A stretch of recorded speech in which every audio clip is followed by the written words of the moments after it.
49 అంటే సంతానం, 49 అంటే సంతోషం. ఒడిశా రైలు ప్రమాదంపై కేంద్ర రైల్వే మంత్రి అశ్విని వైష్ణవ్ సంచలన ఆరోపణలు చేశారు.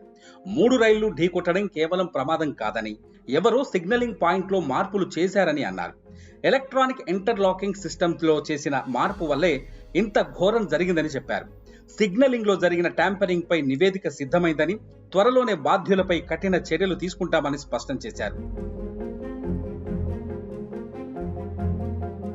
కవచ్ లేకపోవడం ప్రమాదానికి కారణం కాదని కేంద్ర మంత్రి తెలిపారు.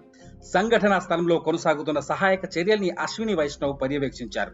ఇప్పుడు రైల్వే ట్రాక్ల పునరుద్ధరణపైనే ప్రత్యేక దృష్టి పెట్టినట్లు కేంద్ర మంత్రి తెలిపారు. బుధవారం ఉదయం నాటికల్లా పనులన్నీ పూర్తి చేయాలనేదే తమ లక్ష్యమన్నారు.